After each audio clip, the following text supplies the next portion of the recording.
Welcome to today's edition of The View from the Top. And we've got a great show with you. Lots of news to share. We're going to have lots of fun discussion.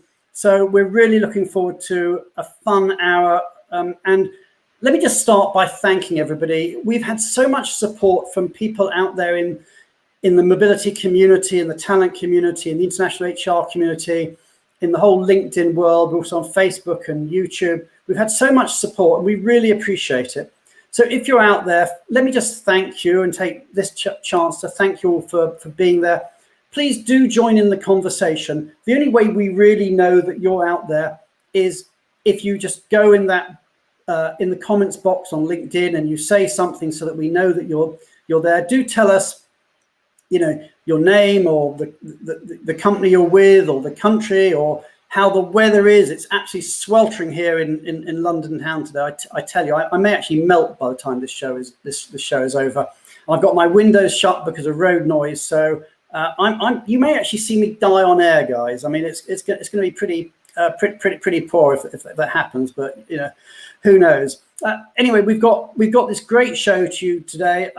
Our special guest, I'm delighted to say, is Dean Foster. Dean is a old friend of mine. I use the word old in the sense that he's an old friend, not that he's an old friend, if you see what I mean. But anyway, it's great to have Dean here. We'll be bringing Dean on screen in a moment and having a chat about all the things that are happening in the cultural world. And let's face it, there have been huge changes in the way we all work, and there are massive cultural, intercultural, cross-cultural implications of that. But I've got a bit of news for you as well. And the news is this, is that we're taking a vacation. We are going off on our jolly holidays. And I'm delighted that we're actually getting a couple of weeks off. Don't worry, it's only a couple of weeks and we're going to be back on the 2nd of September. But we're not going to be on air next week or the week after, back on the 2nd of September. So we hope you miss us. We hope you've enjoyed us while we've been here. We've actually been here since, well, basically since lockdown. And when we started, we were all talking about the impact of coronavirus, and we were all working from home and how dreadful it was. And I think everybody was very scared. Well, I think many people are still working from home, and, you know, and we're still in some degree of lockdown in some countries around the world. But maybe we're beginning to come to terms with it, and we're beginning to see what that new normal we talked about was like. But, you know, we've been through quite a journey in the last 4 months since we started back in, I think it was back in March that we started. But it's time for a vacation. When we come back, we are going to shake things up a bit. We are going to do a few things differently. So we've got a few nice surprises for you. But I will ask you this. If there's people you would like to see on the show, in particular, global mobility directors or CEOs of major companies you would like to see on the show, put it in the box, put it in the comments box and let us know, you know, who it is that you would like to see. Because if there's people out there that you want to have on the show, then just let us know, and that would be great to have them on board, and we will do our best to get them on the show. Anyway, we're back on the 2nd of September, and we're going to do something new. So our first show is new. We're going to do a deep dive. We're going to do a tax and immigration special. And we're going to have Julia Onslow Cole. And we've also got, I'm delighted to announce, we've got our very own tax guru who's going to be joining us. And that is, and I'm sure many of you know him, that is Pat Jurgens from Air Inc. So I've got a new name for him. He's now going to be Expat Pat, double Pat.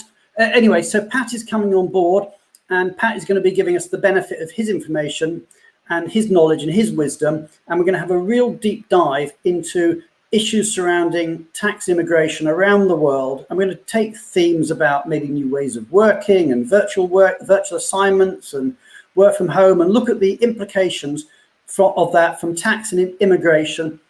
We may also look at political issues. For example, obviously, we're all well aware that there is a presidential election coming up in the not too distant future in the US. What are the implications going to be from an immigration and tax perspective if there is a change of president?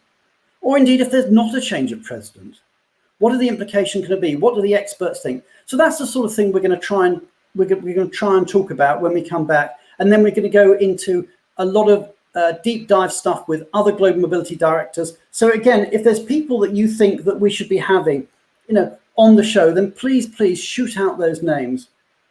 I'm looking at, we've got so many people coming on. We've really got nearly 150 people online, all over the world. We've got people coming, people wishing us happy vacations and thank you. So anyway, let's not waste any time. Let's bring our guests on board. So let's do that. And as I said, do write in the comments box if you've got questions. So let's bring our guests on.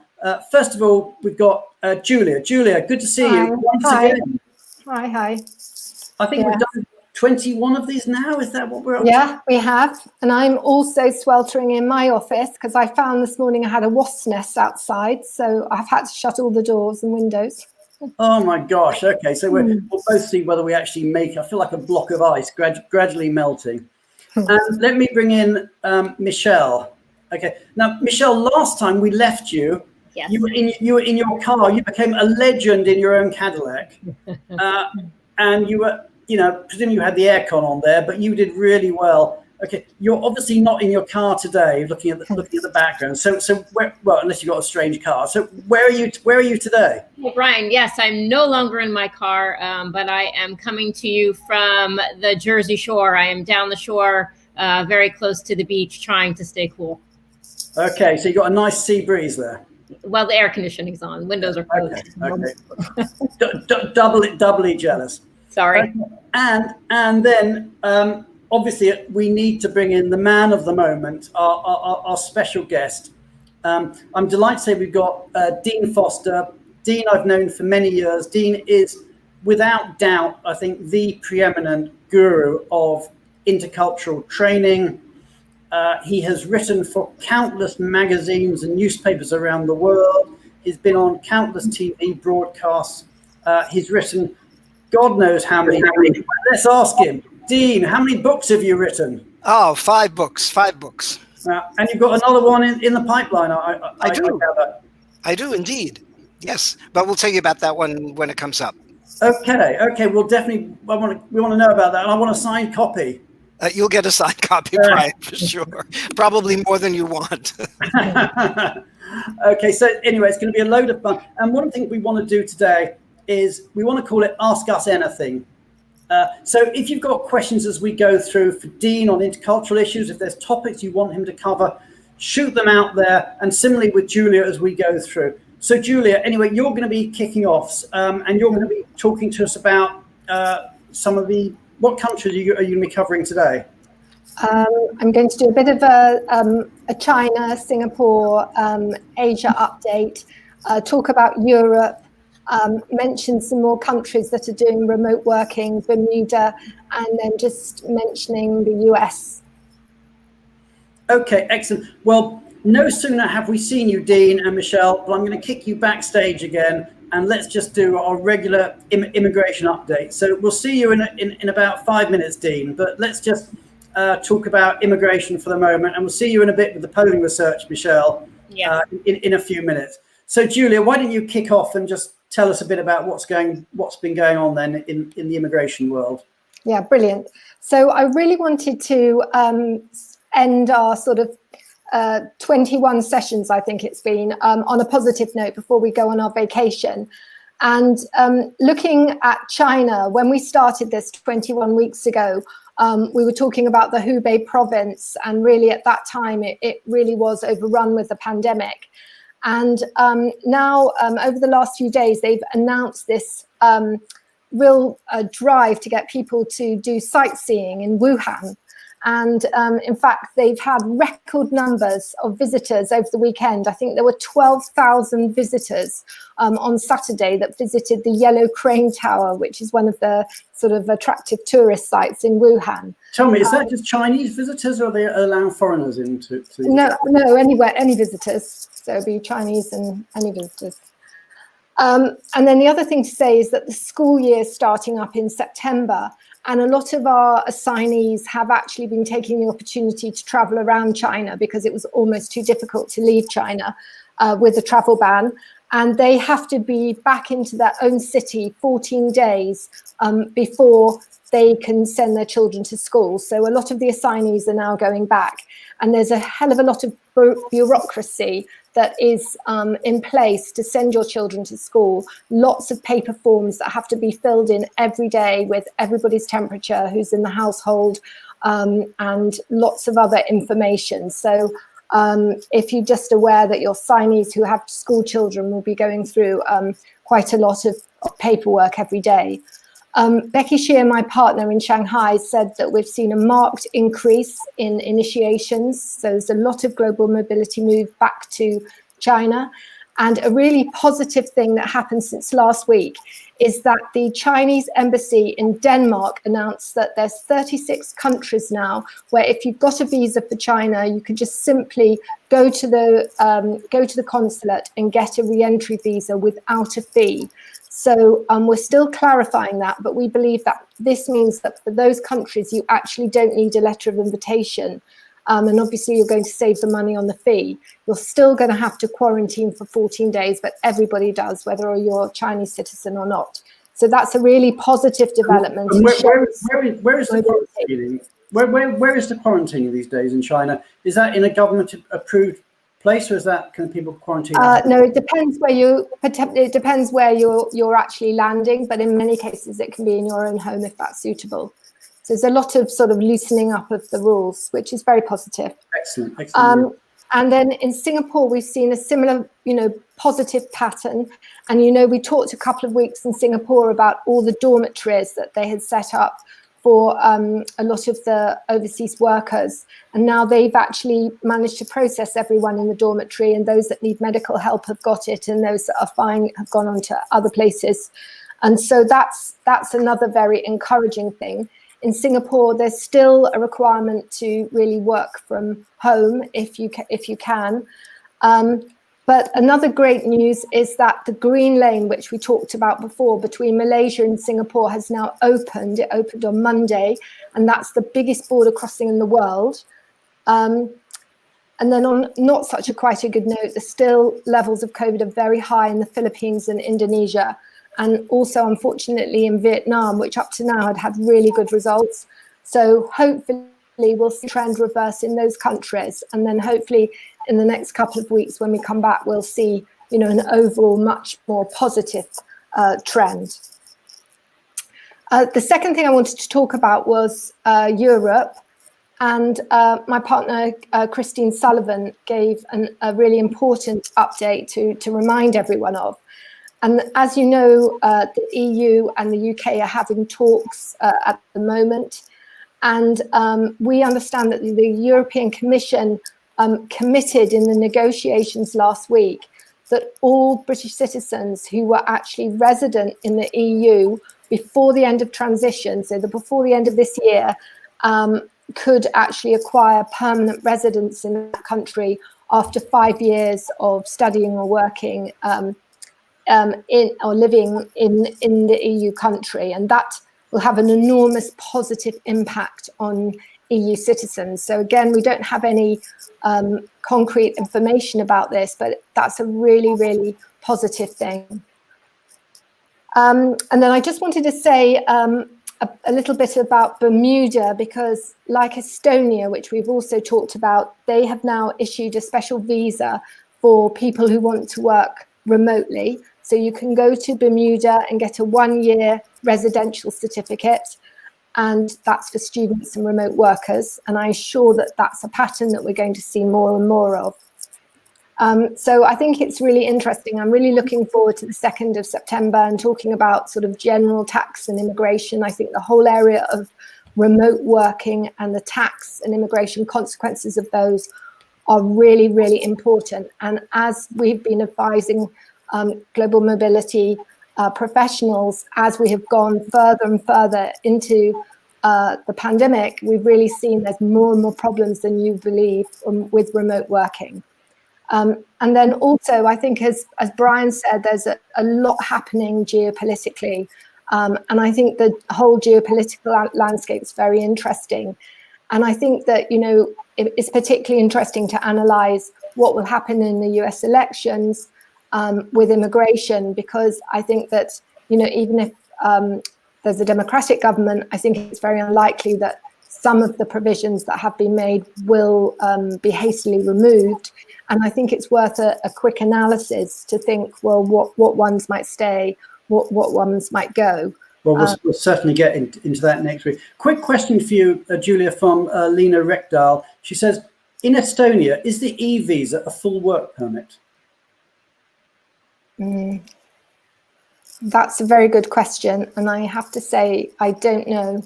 I don't know, but I will get back to her. I will tell her I will get back to her. Okay, so thank you so much for that update, Julia. Have a great vacation yourself, and we'll see you on the 2nd of September when we're back for the deep dive into immigration and tax, and in particular, as you said, some of these big geopolitical issues. Yeah. So let me now. So thank you for that, Julia, and let me now bring Dean on, and we're going to say goodbye to Julia. So Dean, good to have you on the show. Delighted to be here. Indeed, and we've already got questions coming in for you, and we haven't even started. I've got loads of questions, but good.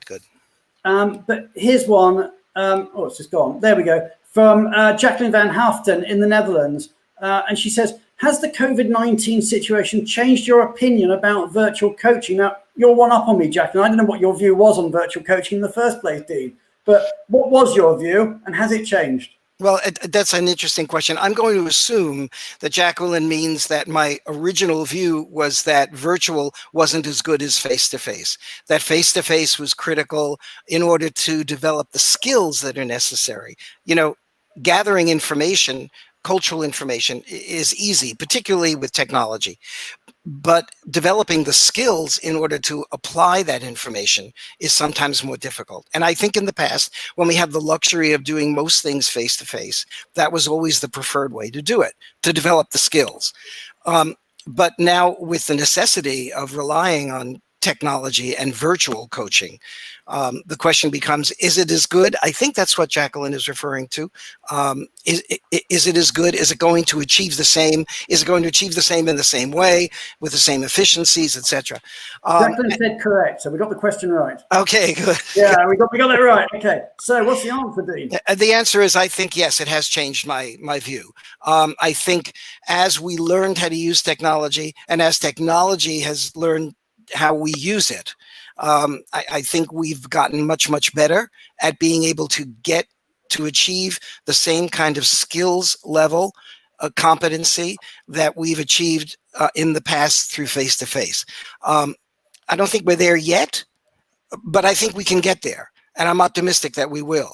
And I think there are some benefits that we actually probably didn't see with face-to-face. One of the things that's interesting about virtual is that a lot of people feel a lot more comfortable about sharing things that they would not necessarily as easily share face-to-face. So the anonymity aspect of virtual sometimes benefits us in terms of moving the issues further along faster. Okay, that's fascinating. And I mean, Dean, from our perspective, we announced a few weeks ago a partner platform where we are creating lots of partner information to effectively, if you like, democratize partner support so that everybody could get it. We're doing the same with cultural information. We already have not on a separate platform, but on our main platform, we already have a lot of cultural information, and our aim is to put a lot more on there. But our sort of information is tweet-sized information. It's swipe right, swipe left site information that gives people a base level, and then we would work with providers like you or others to actually say, well, here's a link for companies that want to have more detailed, what I'd call more of a concierge or white glove type service. But we might get onto that a bit more. I just want to move the conversation on, if I may, Dean, and that's this.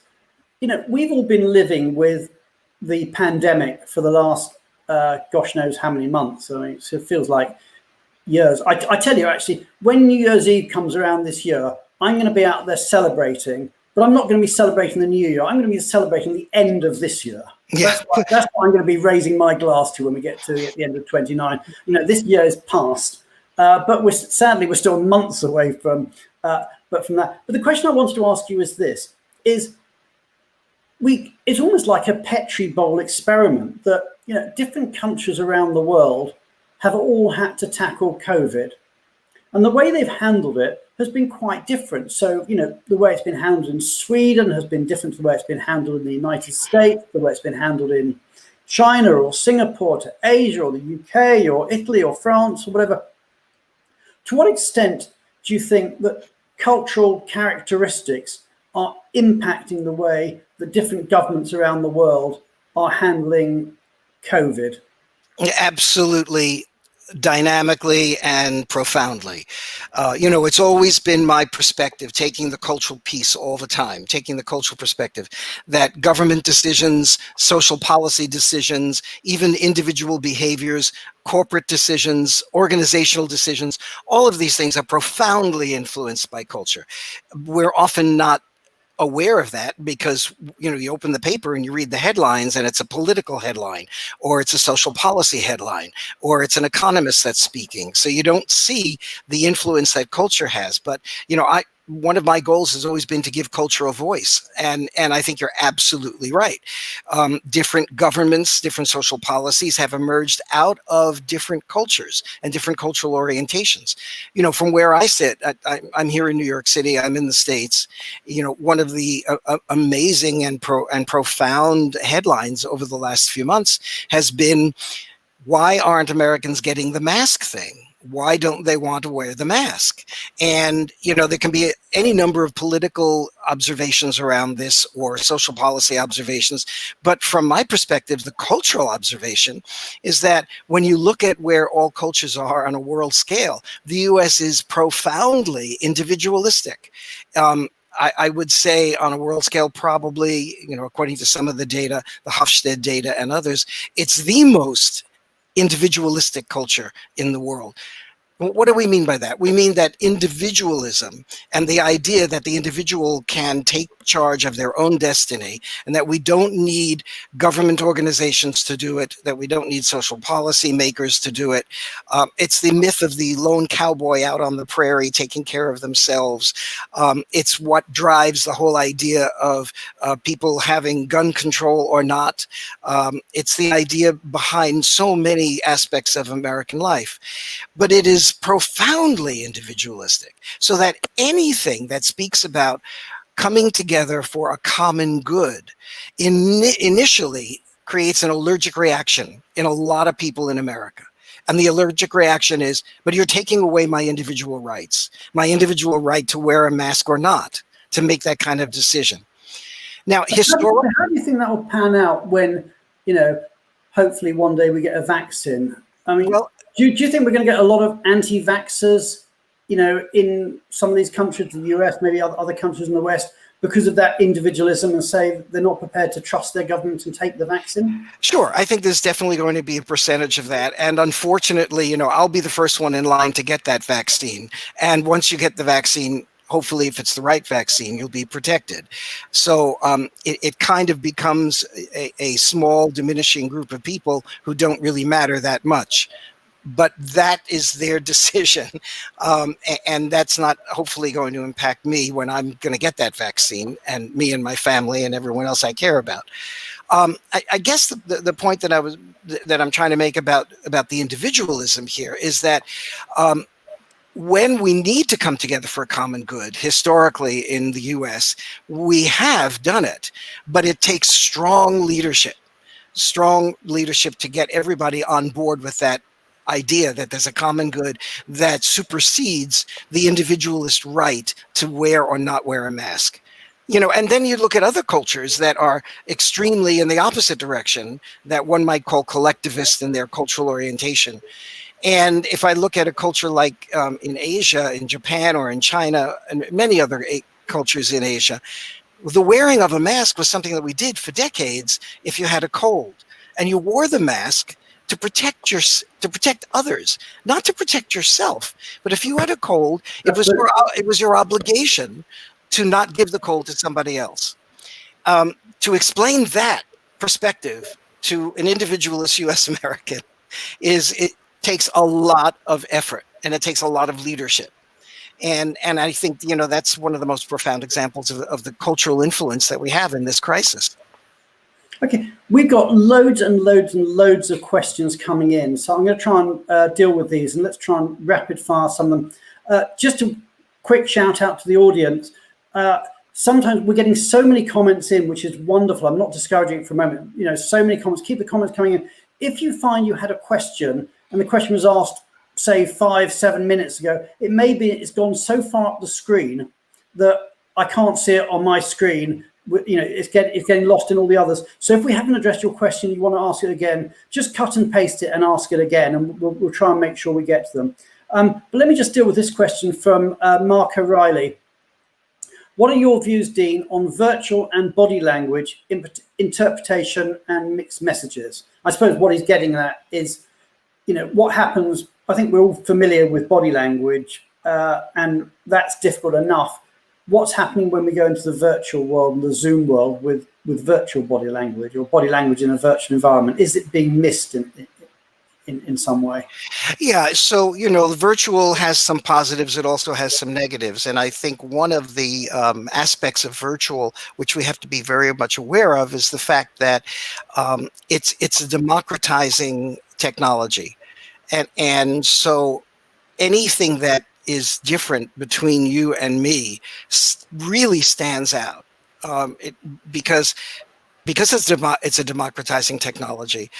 It kind of levels the playing field. We all have to arrive at the beginning of the Zoom or the virtual meeting on time, even if in my own culture I would arrive 10 minutes late in a face-to-face meeting. I don't have that privilege in a virtual meeting. I have to be careful of body language, because anything I do in a face-to-face meeting is kind of understood in the larger context, or if it's not understood, it's minimized because of the larger context. But in a virtual meeting, it becomes emphasized. And so if someone, for example, if there's a woman, let's say a devout Muslim from the Middle East, and she comes dressed and she's got a face covering at the virtual meeting, that has a greater impact than it would if she were in the face-to-face meeting. So I think we have to recognize that these things, rather than actually being diminished, are being highlighted, and we have to come up with ways to manage it. Okay, well, I've got a political question for you, and it isn't Ask Me Anything or Ask Dean Anything, so we're going to go with that. And that's this. This is from Emily Licks. I'm not sure what country Emily is from. But actually, no, that wasn't the question I was going to come to. I'll come back. Well, we'll deal with Emily's question. I'll come to the next question. She says, maybe Americans need to link wearing a mask to their patriotic sense in order to finally allow them to get over the individualism. And the question that I wanted to, so that's a great comment from Emily, but I wanted to actually highlight this question from Gersharon.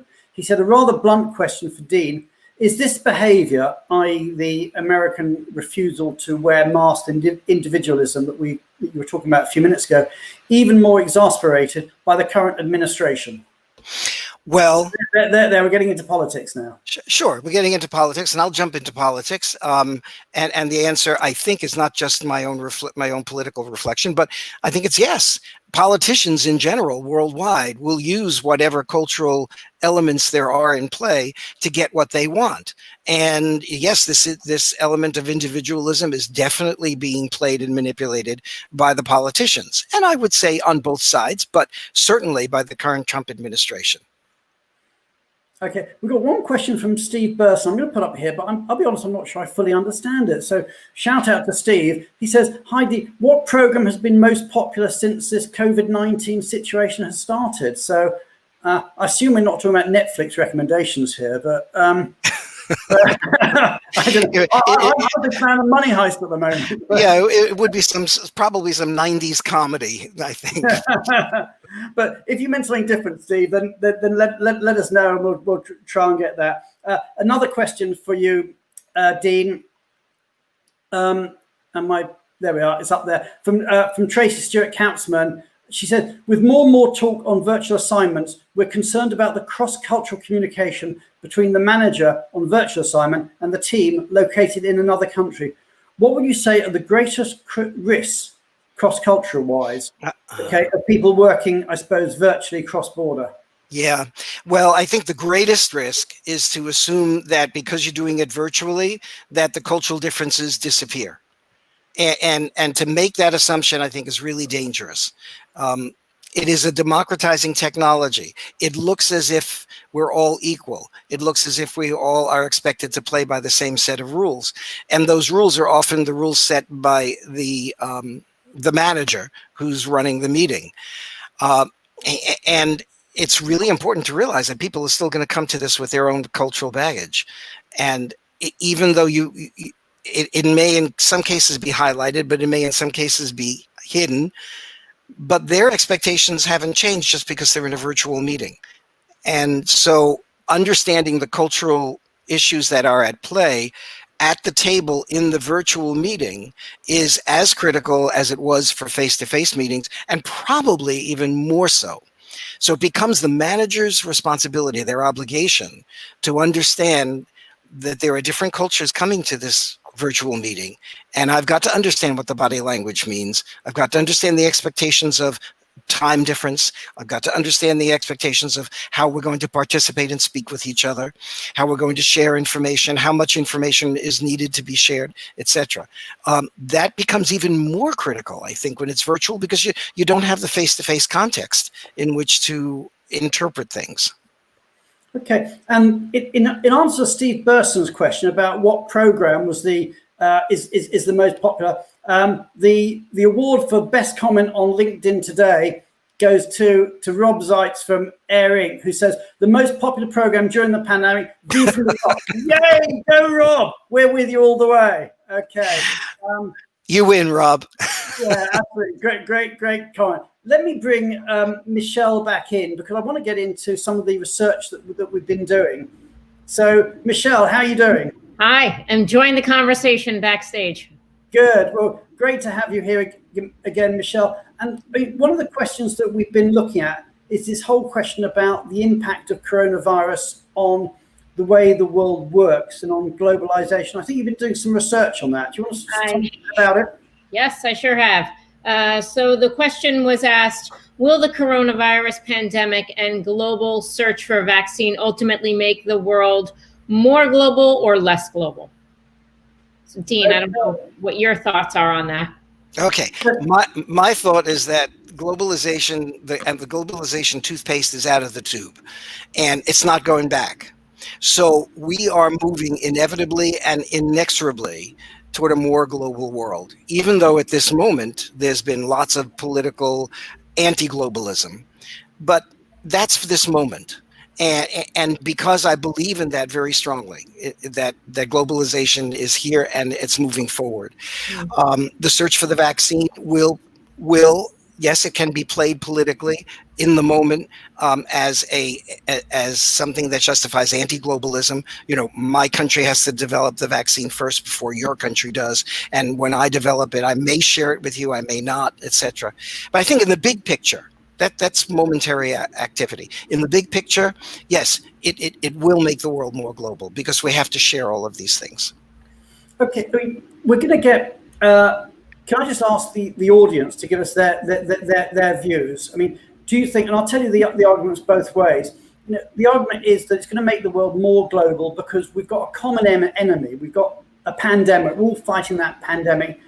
As a world, we've got to pull together to get that vaccine to help all our people. So we're uniting against the common enemy. The alternative view is no.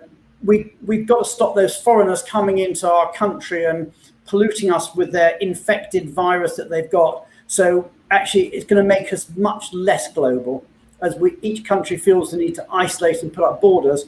And then the third alternative was no different. Actually, you know, as Dean put it, the toothpaste is out of the tube. It's going to make no difference. We're going to carry on globalizing. We'll release the answers in a moment, but it'd be great to hear the audience's views as to which way they think it's going to go.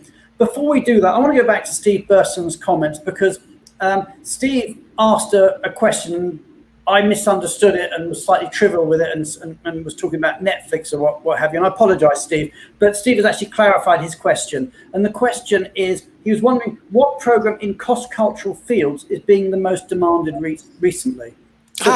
What do you think? What sort of program is the most demanded in your area, Dean? Well, from what I hear from others and from what I see in my own work, it's basically cultural agility and cultural leadership. It's not necessarily the support programs between international assignees and families moving from one particular country to another particular country. I mean, that is dramatically dropped as moves were canceled out. But we have seen the continuous and increase, actually. We've seen an increase. I don't know about others, but we've seen an increase in the demand for developing global agility beyond just accessing cultural information specific to one particular country or specific to a move from one country to another. And I think this speaks to the idea that global managers really do need the skills that are necessary to manage in a continuing global environment. Okay, and let's get back to the poll, because we're getting some more comments coming from people that as they've been responding to the poll. Let me just see. Tara Hagan, I do hope we become more global. Gushran Singh Lota, globalization will continue, whether this is by moving people physically or virtually. Steve Burson, short to medium term, less global, long term, back to global. Jackie Rowan agreed with Steve Burson. Tracy Kautzman agreed with Steve Burson. So we're getting, we're getting the view that people want to be more global. But anyway, why don't you, Michelle, share with us what the survey results were? Because they were pretty interesting as I remember them. Yep. So 44% of our respondents said they thought that it was going to be less global as nations unite. 33% of our respondents thought there would be no difference, and 24% thought more global as nations unite.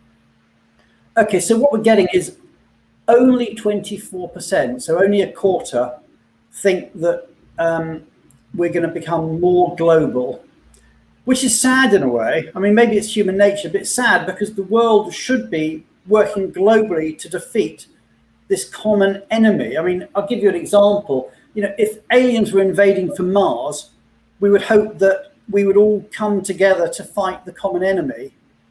And we've been invaded by, not little green men, but by little things that we can't even see. Yeah. But yet we're doing, we seem to be doing exactly the opposite of what I think science fiction would predict. Brian, a thought that I have is that we wanted the benefits of globalization. We wanted the benefits of being able to operate together, and we got a lot of those benefits. The world is in better shape, I believe, because of it. And you can talk to economists, and they'll tell you, poverty rates have gone down dramatically globally, literacy rates have gone up, etc. But apparently, when it comes to dealing with the problems that globalization has created, and one of those problems is increased pandemics, then the solution suddenly becomes not to operate globally. And that seems to be a contradiction for me, right? So, the questions right now that this metaphor of COVID presents to us are questions that can only be solved by global cooperation and collaboration. And most of the big questions that we're facing between now and the end of the century are questions that require global collaborative effort. We're talking about climate change, we're talking about pandemics, we're talking about human interrelationships, the development of societies that are fair and equitable. This is all going to require global work and global collaboration. So it's kind of an inflection point. COVID is a big neon sign that's saying we've got a choice now how we want to work with each other for between now and the end of the century. And for me, there's no choice. But everybody's got to make the choice on their own, and it's probably going to be a bumpy road before we actually get there. Okay, and I'm reading all the comments that have been coming through. I've been putting a few on screen, and Lisa Johnson has read the statistics I read and has read them the other way around, which I think is very fair comment. I was saying that only the 24% are saying that we're going to be more global, and Lisa has made the point, well, actually, it's 57% said no difference or even more global. And actually, I think it's more than that. It's 77%. No, she's right. But anyway, I mean, that's the thing with statistics. You can read them either way, and this was only a LinkedIn survey. I think probably, again, second best comment of Rob Zeitz's, when he talked about The View from the Top being his favourite show, is Gushran Singh, I'm off to Mars. And I tell you, the only reason we don't have expats on Mars now is because we don't have the technology to get them there. Once they invent that technology, whether it's Elon Musk or somebody else invents that technology to get people there, one day, might not be your generation, might be your children's generation, we will be dealing with expats on Mars. And you heard it here first on The View from, well, it's not just the top this time, it's the view from out of the planet. Anyway, let's move on to a bit more research. I think you've also done another bit of research for us, haven't you, on culture shock, which obviously is an area that Dean is a world master on. Yeah, and if you remember, we did talk about culture shock a few weeks back with Marco from Adecco. He had talked about his experiences. So the question that we asked was, when are you most likely to experience unexpected culture shock? So some of you may remember that discussion we had with Marco. I won't give the answer, but the options we gave to the question are when moving to a similar country, moving somewhere different, or returning home post-assignment. Okay, so Dean, well, the audience, give us your views. So, you've got two situations. You've got, let's give an example, similar country. I don't know, a Brit going to the US, I don't know, a Belgian going to the Netherlands or something. A different country, a US going to Saudi or whatever. And then, of course, the third option was actually people returning home. So do you want to talk us through the different types of culture shock and tell us your views on it, Dean? Well, I think when it comes to unexpected culture shock, it's between cultures of what we call cultures of similarity. US to Canada, Britain to Canada, France to Switzerland, or the French-speaking part of Switzerland. These kinds of moves between cultures of similarity usually are done with a total unawareness of the fact that we're going to have differences. And cultures of similarity are usually described as cultures where they share a language similarity and some sort of historical cultural similarities from the past. So any kind of difference suddenly becomes very unexpected, is probably the best word for it. And that can be pretty shocking.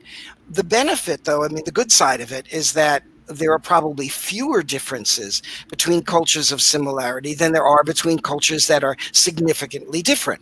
So if I, as a US American, are moving to India, my antenna are already tuned up to the fact that I should expect some real differences here. So, and maybe there are, maybe 80% of everything I experience is going to be different, and only 20% will be similar. While as a US American, if I move to Canada, it may be the other way around.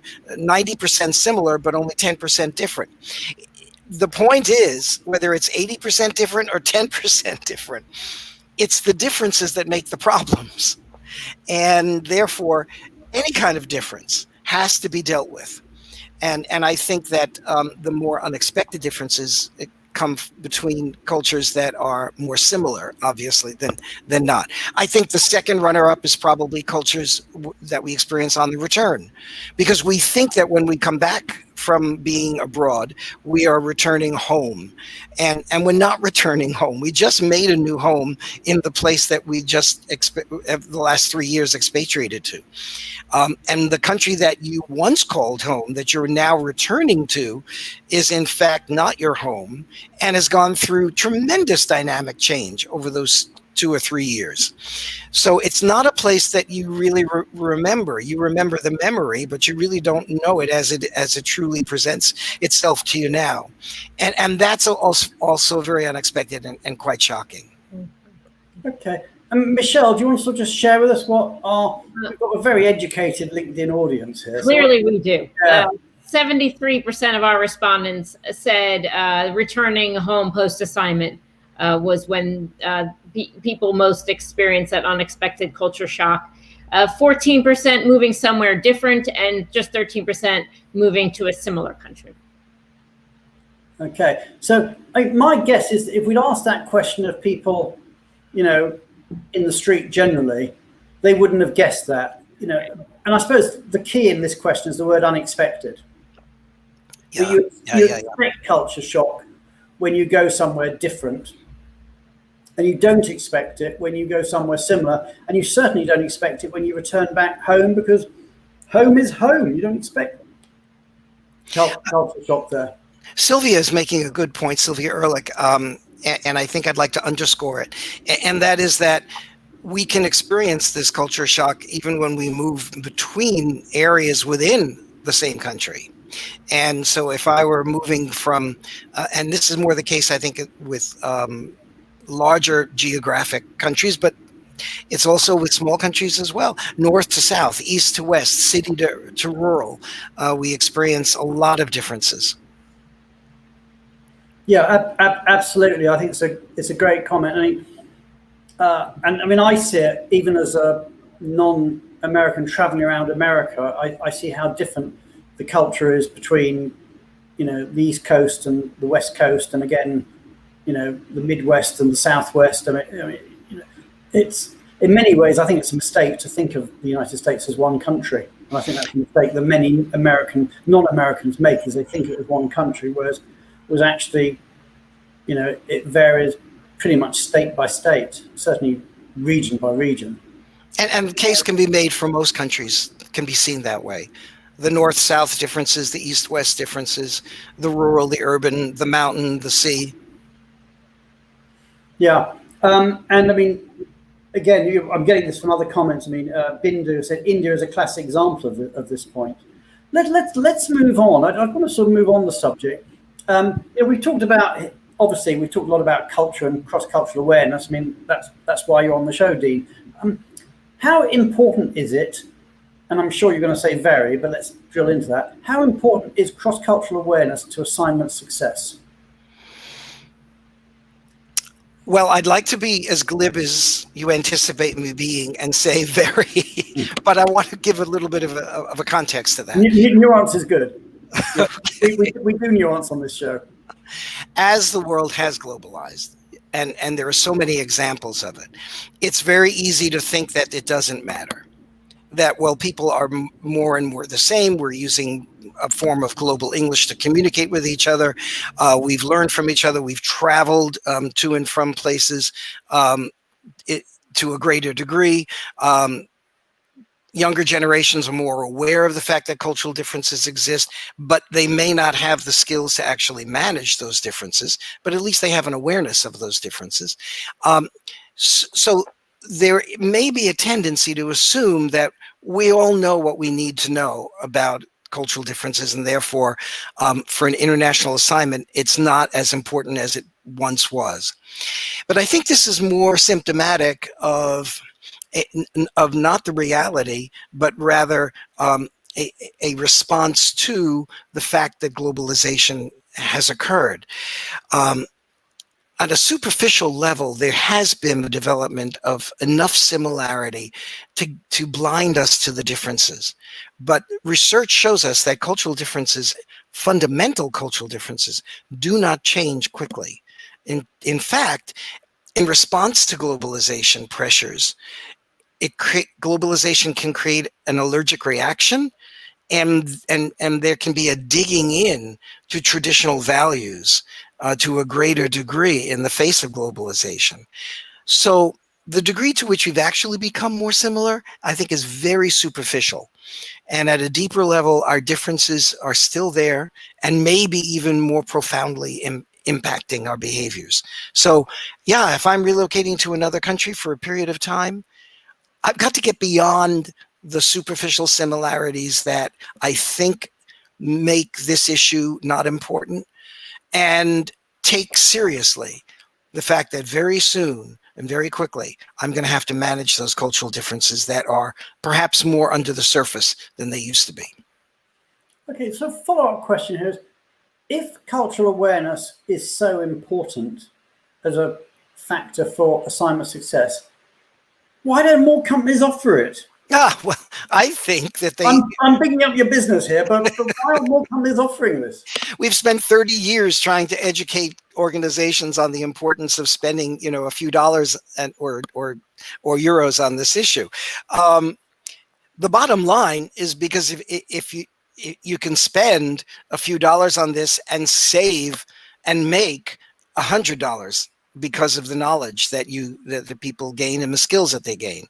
Or you can continue not to spend the training dollars that are necessary and experience all the pain and the costs associated with not understanding the culture. So I think intuitively it looks like a soft issue, but in reality, it's a hard issue. And getting people to see that there are ways to measure ignorance and cultural ignorance and the cost of cultural ignorance. And if you measure it, then you'll see that it's not worth the cost. But I think you have to talk to people in those terms, because after all, we're running businesses, and why spend money if we don't have to spend it? Now, I think, evolving with technology and with new ways of delivering cultural skills, we can reduce those costs, so that the expensive one-time event that used to be cultural training isn't necessary. We can do it in other ways. Technology to do it. Yeah. That's right. So the cost is actually even less today than it was originally 10 years ago. And so there's even less of a reason to object to developing culturally competent people in what most organizations continue to refer to themselves as, which are global organizations. Well, let me take that one stage further, Dean. Sorry to cut in, but I mean, we know then that cross-cultural awareness is important for assignment success, and it can be, cross-cultural missteps or misunderstanding can certainly be very detrimental. So we know that. We also know that it can be delivered for less than it could, because we can do it virtually, and you've got a virtual platform and we're putting it onto our standard platform. The technology is there. Obviously, you can go to a higher level with the real world and the concierge service too. I get all that, but there's a third aspect in there, and this was actually a question raised right at the beginning by Mark O'Reilly. Asked a question, and the comment has scrolled back way, but I shall remember the comment anyway and just ask you it, Dean. And what Mark said is, and this is where it becomes relevant, is what about duty of care? Isn't there a duty of care aspect in here that, so almost there's like a third element, because duty of care, I think, was a concept that we didn't talk about 20 years ago, but now everyone talks about duty of care. Do you think there's a duty of care aspect that says, actually, you can't let people go into an environment where they're going to make, huge cross-cultural missteps? And that's another good reason for ensuring that every company offers some level of cross-cultural training. Absolutely. If you're not taking responsibility as an organization for the cultural competency of the individuals that you're sending out there, who are responsible for working in other cultures, then if they make a mistake that is critical, not just to your bottom line, but critical in terms of duty of care, as that's defined, then you may be held responsible for not providing this information, that in this particular country you cannot behave this way, because if you do, you might end up in jail. And then suddenly you've got somebody there that has a duty of care issue that becomes your responsibility, because you shouldn't have sent them there without that information.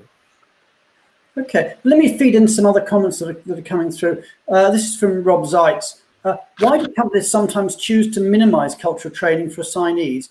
Might it be they're concerned about scaring off potential assignees by teaching them about cultural differences?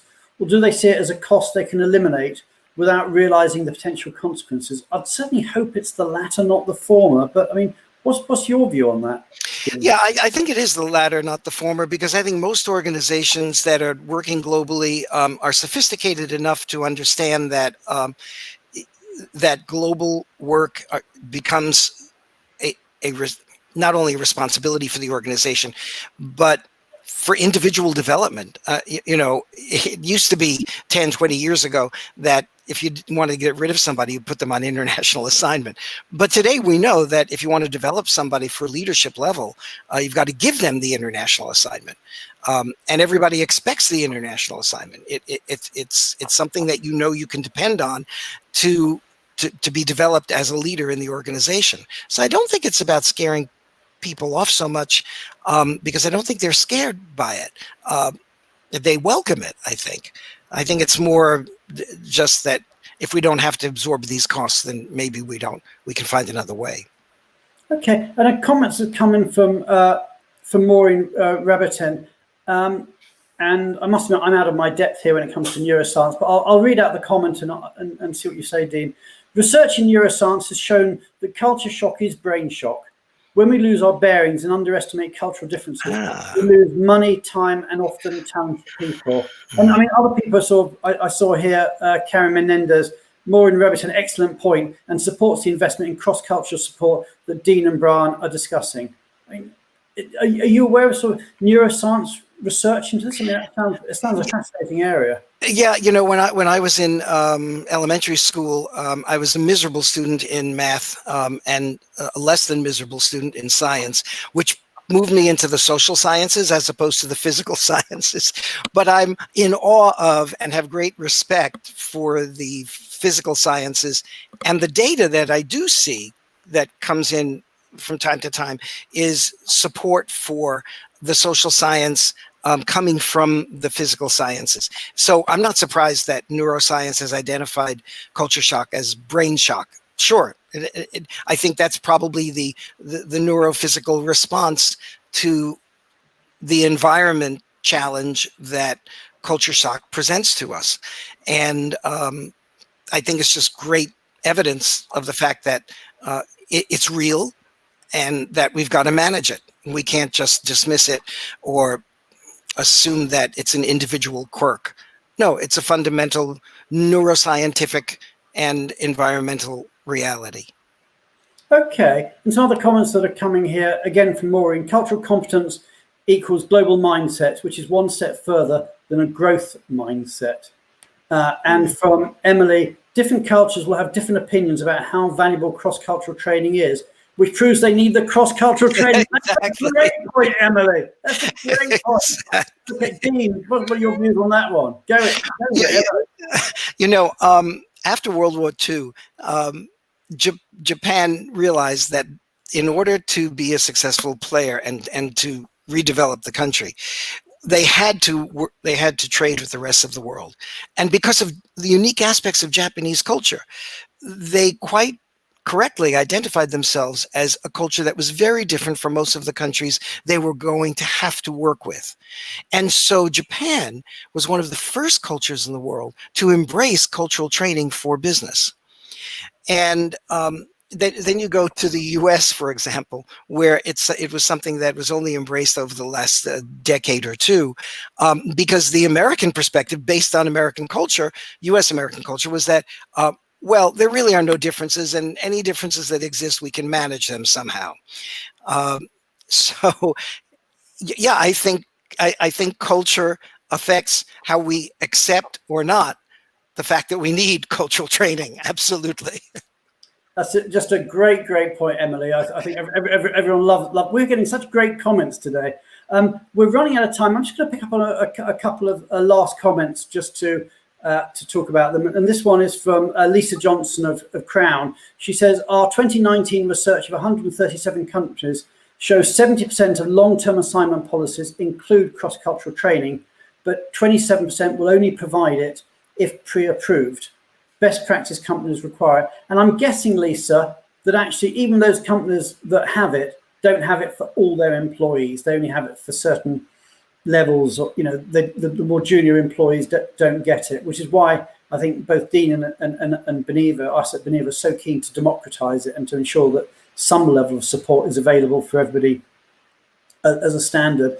And picking up on the point about duty of care, which I think Mark O'Reilly originally raised, and I flagged, people said it was a great point that I made it, but actually it was Mark O'Reilly's point, so shout out to Mark.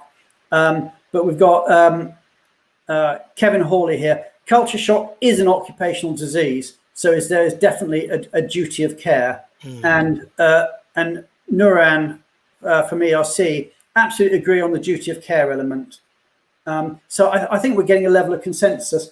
The sad thing, though, is that we are actually, our hour is up. It has gone so fast. Let me bring our other guests back, our regulars. So let me just bring in Michelle and Julia. And yeah, got you all there. So let me just thank you all. Julia and Michelle, it's great working with you. Enjoy the 2-week vacation. See you again on September the 2nd as we get into the new look, new feel, view from the top with added features. Shout out to the audience.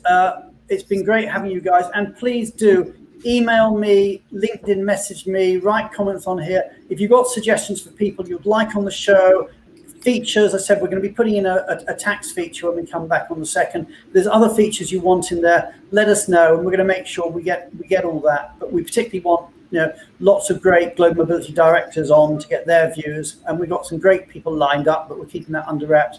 But above all, let me just thank you, Dean. We've been friends for years, Dean, and it's great having you on the show.